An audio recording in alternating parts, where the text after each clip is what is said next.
play by the rules, and you got screwed. I'm making up my own rules. Welcome to this latest edition of the Real Deal Podcast, episode 919. Of course, I'm your host, the Real Gerald Quinn, as I continue to look back at the epic, legendary show Snowfall, seasons 1 through 8. Seasons 1 through 3. We are now up to season 2, episode 8, titled Surrender. This was a big episode, to say the least. A lot happened in this episode. There will be things that happen in this episode that will really have, ramifications not only for this season, but for the rest, for the remainder of the series. We begin with a quick recap. Lucia surrenders. Jerome pays Louis, and Kevin seeks revenge. So that's just a quick recap of what transpired over the course of this episode. Themes of this episode: point of no return. Some of our characters made a decision that will take them to the point of no return. In particular, of course, Kevin Hamilton and Lucia, and of course, the lead character, Franklin Saint. Let's begin with the deep dive. Kevin, of course, we know what happens to Kevin in this episode. We'll certainly flush that out over the course of the podcast in terms of best scenes. But you think about Kevin, Kevin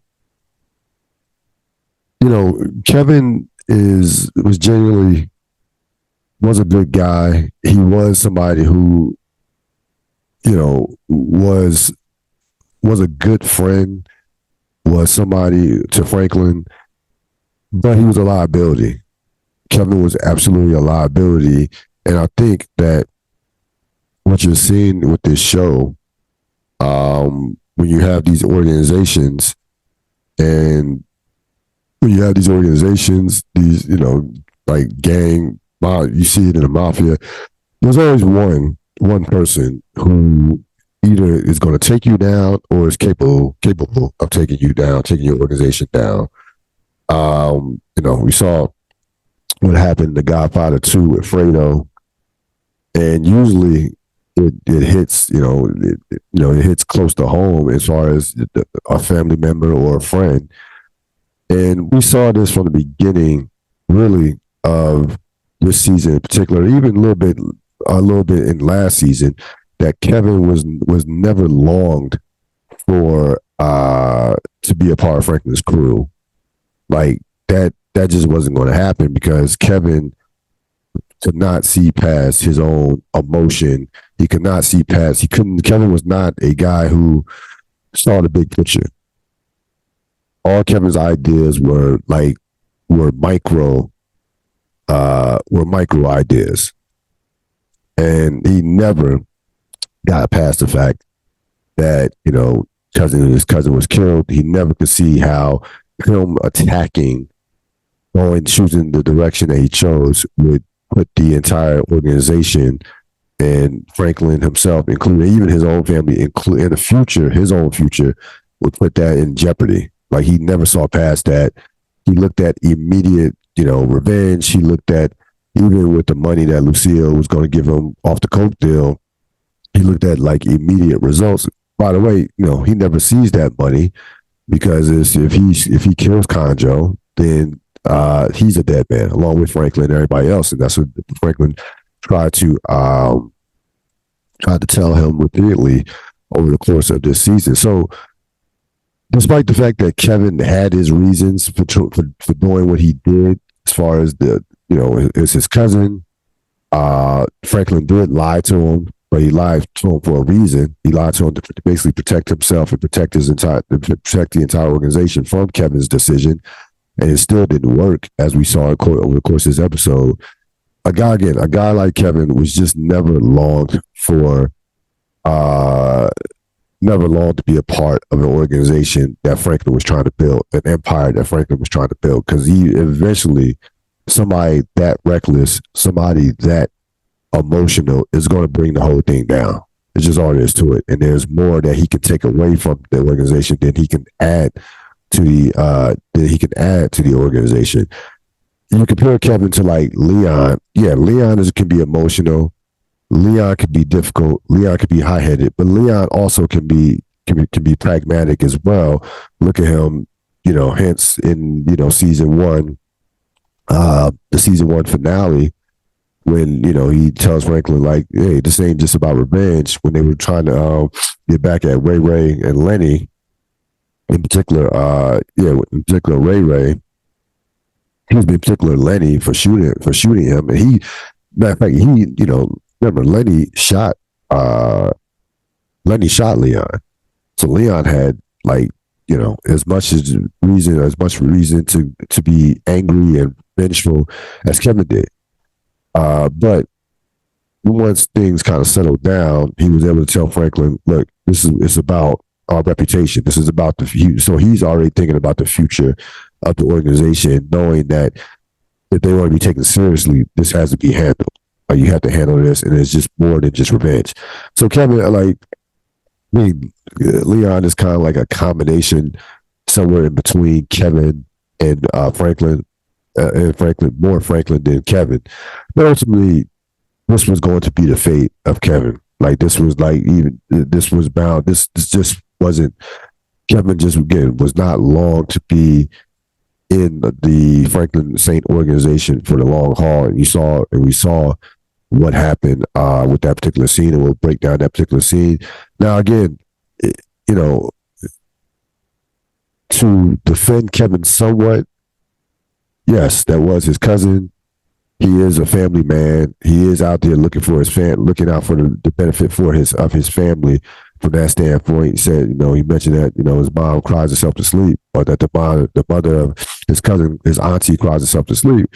But again, he's not thinking about the big picture. And over the course of this series, you see the characters who think about the big picture tended to last the longest and tended to go the furthest. Now, as they committed more crimes and as they got deeper and deeper into the game, but they lasted. The Kevins of the world, not so much.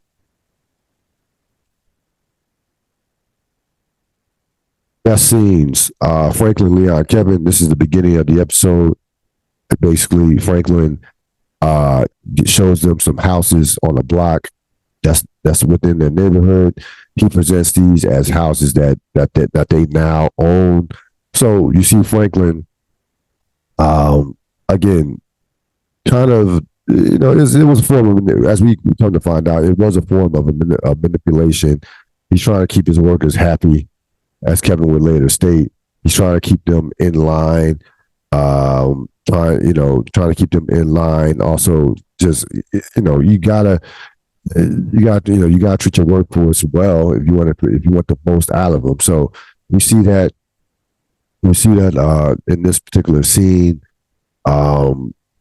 and we see Kevin's face. Because now, not knowing what he would later find out, when he would later find out that Franklin owned those houses. That those houses actually his company already owned them. They were not in the Kevin and Leon's name. But regardless, Kevin would, so at this point, Kevin kind of felt guilty about what he had done, but the deed was already done as far as him giving up the recipe, and we see how excited Leon was, and we see how proud Franklin is of himself, in essence. Being, as he was talking about, he was wanted to buy another house so they could basically own the whole block. So again, this is, kind of showing you how Franklin is expanding as far as in terms of the real estate. We know there's more to come in regards to the real estate, that this will not be the last time that real estate is mentioned, along with Franklin Saint and the other characters in this show. Lucille and Gabriella. So Lucille is able to, buy her life, save her own life and Gustavo's life with getting the recipe. She shows Gabriella how to cook the recipe. Despite saving her own life, and at the time, despite saving her own life, remember, at this point, Gustavo has been caught by Lorena and the DEA. So Lucille, and she just killed Pedro. So Lucille has a lot on her plate at this point, and she basically seemingly was looking for a pity party from Gabriella. And I love the Gabriella character. I don't know who the actress that plays her, but she does a tremendous job because she always drops some great one-liners. She drops some great jewels. Basically, she tells Lucille, if you are living and are not in jail, you're free in this business. So I really don't care about what you have. I don't give a shit about what you got going on. Yeah, the other person, she's trying to tell her this is all part of the game. So this pity party, you know, you're bringing my mood down. You're supposed to be smiling and celebrating. So Gabriella is basically saying like, yeah, get away from me. This is toxic. And Gabriella is 100% right. Like, you are a drug dealer. You deal drugs. You are in essence a kingpin, queenpin. This is the life. This is the life you chose, or this is life she probably was born into. No, basically, Gabriella isn't trying to hear anything negative from Lucille at this point. She has the recipe. She says, "Hey, celebrate it, enjoy it. You just bought your life." And we see again Gabriella drop another gem, another jewel in regards to just the life of or the mindset of a queenpin in her mind, in her case being a queenpin. So excellent scene, excellent performance by the actress who plays Gabriella. You can see Lucille is going through it. At the beginning of this episode, she basically told Gustavo, "What have I done?" We can go back to what I mentioned on the last episode. She did not want to kill Pedro. Like, she still is about her family. She still is about, she still loved him despite the betrayal, despite the fact that she knew that she probably had to. Didn't want to kill him. They absolutely did not want that. That was the absolute last resort, but she had no choice but to do so. Franklin, Sissy. So Sissy confronts Franklin about the paying off of the mortgage. And this goes, this was a difficult scene as you see Franklin like transforming in a way. Like, Franklin in the past would never talk to his mother like this. Basically told her, how ungrateful she was, and he doesn't. Basically said, was cursing at her. Basically says he doesn't give a shit if she takes the house or does whatever she wants to do with the house or not. And he walks away to her crying tears. And it's a reverse in terms of what happened a few episodes back when she wouldn't let him in the house. Remember early in the season, when he was, when he was at the beginning of staying with Jerome, and when she fully found out about that he was out there dealing drugs, didn't know to an extent, but knew that he was involved with Jerome and with the selling of drugs. She would not let him in the house, and you saw him cry, mama, and saw him cry. Well, this time she is the one that's left in tears, and as of right now, that relationship is severed, to say the least. He doesn't, he basically explained to her, like, look, like, we can't, like, the system hasn't worked for us. Why you keep trusting this system? This is a system that got you fired from a guy whose ass you were kissing for 10 years, talking about the slumlord that she was working for all those years. So a little not history lesson, but a little thought on little difference in philosophies in regards to how she feels versus how he feels in regards to he's done with he's not thinking about he's looking at her almost like a sucker for working the 9 to 5, and kind of reminiscent a little Bronx Tale in it. Kind of reminiscent of a Bronx Tale. If you remember, the little boy was influenced by Sonny, and Sonny would told the boy that, I forgot the name of the boy who played the name of the character who played the young boy, but he told him the working man's a sucker, and he believed that. Called Mickey Mantle a sucker, and he took over the influence. Basically had more influence on him than Robert De Niro did. When it got to a point. So Franklin is thinking outside the box here. He's thinking outside the box versus Sissy. Sissy is caught up on the 9 to 5. She's caught up on being just earning things an honest way. And even if you remember from last episode, Alton even is thinking like Franklin in a sense. Because remember, Alton didn't have a negative reaction to the fact that he knows Franklin is selling drugs.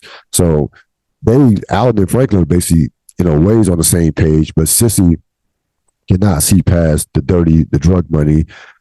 She can't see past that at all, despite the fact that, she doesn't have a care in the world. Her bills are paid.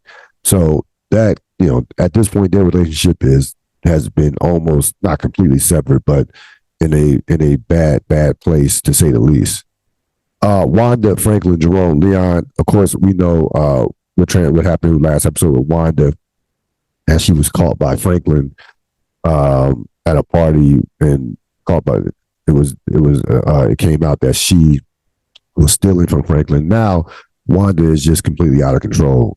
She went to one of the cookhouses, knocked one of the dudes unconscious, took some more drugs, and that she believes belongs to her. She is completely just out of it as far as being high. And this is the first episode where she actually, like, it'll get worse as far as her looking like a crackhead, but this is like stage 1 of her being a crackhead. Just paranoid, completely just out of it. So they go into her aunt's house, where they are all just high as beyond, just all cracked up, where they're like looking like zombies. And this is the first time that Franklin has a look of like, not what the fuck I've done, but had a concerned look on his face. It's great acting by Damson Idris. The look he gave when he saw the relatives, especially one of the aunts say, "Can you hand me that? Can you hand me the crack pipe?" And this is what he's done to his community. And this is the first time, maybe in the entire series up to this point, that it seemed like it hit him in that moment. Of course, they get Wanda. Well, Leon ties Wanda up, takes her to the house that Franklin got him, and ties her up, and basically, says, I'm doing this because I love you, in a sense. But again, Franklin, Wanda is completely out there. She is, we talked about Kevin being a liability. Wanda is another liability that Franklin has to deal with within his organization. And then we finally get to Kevin, Franklin, Leon, the scene that will have a major ramifications moving forward. They go to Acuna Park. Franklin finds out through Lucia that Kevin, Franklin put it together that Kevin had betrayed him as far as get the recipe from Lucia. He contacts Lucia. Lucia lets him know. Basically said, "Hey, I had to do what I had to do. It was going to get out anyway." So they rush to the park. Kevin, of course, has the ski mask, has the mask on, ready to kill Conjo, who's with his daughter. You remember they showed Kevin at the last episode that they showed Kevin basically Conjo's pattern, and when he's with his daughter at that park. So he tries to talk Kevin out of it. Kevin basically tells him, this is always who you have been. You're not built for this. You were never built for this. And as he shoots at Conjo and misses, you see Franklin shoot him, presumably in the leg and back area. Also, you had Soledad, who through Lucille was able to find out that that meeting was taking place, So she's there. So all this pops off with Lucille there, with Soledad, with Lorena there, and also Conjo being shot at. Conjo in the scene. So Kevin gets shot. Leon and Franklin get away. Conjo makes out Lucille in the car. She's in the car, handcuffed to the steering wheel in the DEA car. So he makes her out. Remember that for for the season finale. And you see Franklin do Franklin's worst nightmare comes true. He is shot, and presumably, now at this point we didn't know that Kevin was dead, but he had shot one of his best friends growing up. And again, you see the anguish that's on his face as they get in the car and as they get away, escape from the police. Just tremendous, great scene. Just great cinematography in terms of the park and how that was set up. And look, this was something that was building up the entire season. Once Delroy's, once Kevin's cousin and his friend, once they went against, Jerome's order and told, when he told him not to sell in the Mexican territory, that, that decision to do that got them killed and led to all of this. And listen, Kevin, Franklin did what he had to do. If he kills Conjo, then their business is over. I mean, that's it. There will be no business. They would have a war on their hands, and that they forget about expanding. It would be over. It would be over before it got started. He had to make this decision. It was the toughest decision that he has had to make up to this point, but it was a decision that he absolutely had to do. Leon, like I said, Kevin, and I said this in the deep dive, Kevin was absolutely a liability. And you could tell, this is the first time Franklin has shot anyone, if you remember, or shot and presumably killed anyone. You remember in season one, finale, that he had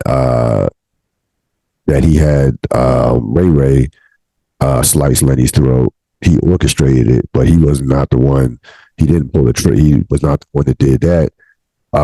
We saw, and we'll see. We saw him not kill Carvel. That was Leon. So this is the first time that up to this point of the series that Franklin has shot at anybody. Hit anybody, let alone killed them. So kind of a changing, kind of like a character changing, character turning moment for one Franklin Saint as he does it. Not only, but it's not his worst enemy. He does it to his best friend. So again, we'll see what the aftermath will be of this particular scene. Again, tremendous. Franklin Damson Idris was just tremendous in this particular scene. Again, you see the pain, you see the hurt, you see similar to him, similar to Lucille in last episode. Something that had to be done, but did not. But certainly something that they, one of them wanted to do. Before we get to MVP, also you had Teddy making a deal with the government to sell out Danilo and Diego. So we saw that going on. Matt, he also somewhat rescues Matt in a sense. Matt is getting coked up that much more. We're gonna see how the effects of that moving forward. So Danilo and Diego think that everything is back to normal in terms of Teddy and the pickups. And we see Teddy try to put pressure on the government as his supervisor, as one of his original supervisors, James, is out of the picture now. So we meet we'll meet somebody that Teddy will frequently be meeting moving forward. a new contact for Teddy. We see Teddy and his wife kind of butt heads on philosophies in terms of moving, in terms of what they do, in terms of in terms of how the government, how things should be done. Teddy makes perceivably was a veiled threat to his wife. He says that no matter what happens, if I have to make a lot of noise, you and Paul will be protected. She takes it as a threat. Basically Teddy has gone basically almost borderline rogue at this point. So we will see that storyline play out over the course of really into season 3 and the seasons for moving forward. MVP of this episode, I would say, was Jerome. You could have made a case for Franklin. Certainly, you could have made a case for even Kevin. But I say Jerome. There was a scene with Jerome and Louis. It was this particular scene where they're trying to, Jerome is trying to patch things up with Louis. He sees Louis is in a vulnerable state following what happened with Claudia, and Jerome kind of has a moment where they rekindle how they first got together, and Jerome says, I took this park bench and we had our first date. She jokes about him leaving his wallet and he wants her to stay. And just our man Joseph was great in this particular scene because we see Jerome as this kind of this big, rough and tough dude, and he's cracking jokes all the time or he's yelling. But at the end of the day, Jerome probably was the heartbeat of this show. A lot of, outside of Franklin, a lot of the eyes of this show were seen through Jerome and how he saw the world and how he felt about things. And at the end of the day, Jerome does these two, despite how toxic their relationship is, these two genuinely have love for each other. So a tender moment between these two characters who just have off the charts chemistry. And Angela Lewis and our man Joseph. You could tell why they chose these particular actors to play these particular roles. Their chemistry is off the charts, and you can see that it came out definitely in this particular scene as Jerome tries to mend fences and get Louis all the way back in his good graces. So that's going to wrap it up for this latest edition of the Real Deal Podcast, Snowfall Season 2. There are 2 episodes left in Season 2. I will see you next time with episode 9, Aftermath. Have a great rest of the evening. So long.